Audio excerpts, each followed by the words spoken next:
in a region. Instead, their main activities were livestock breeding, grazing, hunting, and of course, pillaging. The Alans, due to their nomadic nature, were the most warlike and bellicose group.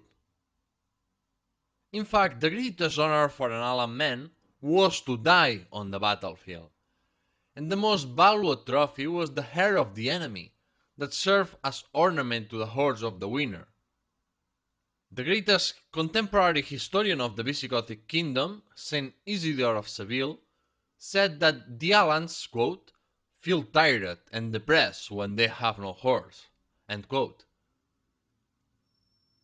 As a steppe horseman, the Alans excelled in the use of bows and heavy cavalry, and they influenced the German peoples in the importance of those elements.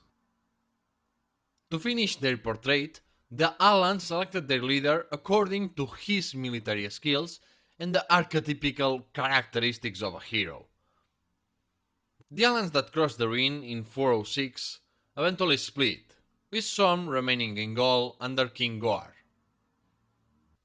The other group penetrated the Iberian Peninsula under King Respendial, and historian E. A. Thompson estimated that around 30,000 Alans, soldiers and families included, could have entered Hispania. Then we have the Vandals, who came from Scandinavia and northern Poland. They were divided in two initially independent groups, the Silingi Vandals and the Hasdingi Vandals. The Silingi Vandals later lived north of modern Czech Republic, while the Hasdingi Vandals live in modern Hungary and Romania. The Vandals were by far the largest barbarian group to cross the Pyrenees in 409, with around 80,000 people, of whom 20,000 were warriors. Unlike the Alans, who were pagan, the Vandals were Arians. Not in the Nazi sense, don't panic, but in the sense that they followed Arianism.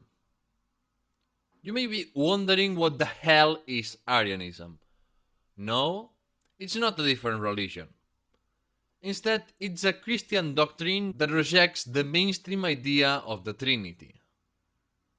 The Trinity says that God is one God, represented in three distinct persons: the Father, the Son, and the Holy Spirit. Arianism defends that Jesus was not equal to God and that he was a subordinate of God. The Nicene Creed, that was the official Christian doctrine of the Roman Empire, labeled Arianism as a heresy. That's why it was problematic, since Arians had their own church too. On the other hand, we have the Suevi.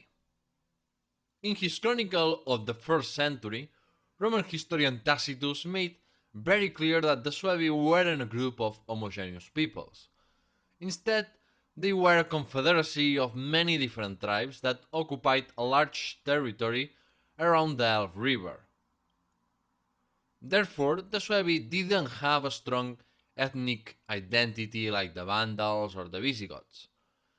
But many small tribes joined them precisely because they were a more open group compared to others.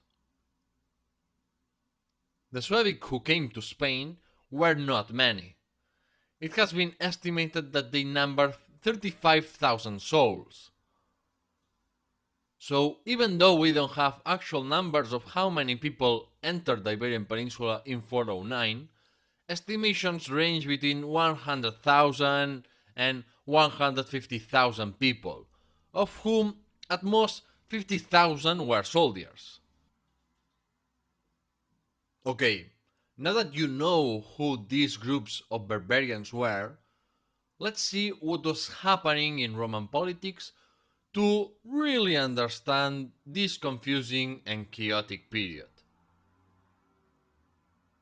Remember, we left the previous episode in 395 with Honorius declared Emperor of the Western Roman Empire at the age of 10 and under the regency of Stilicho.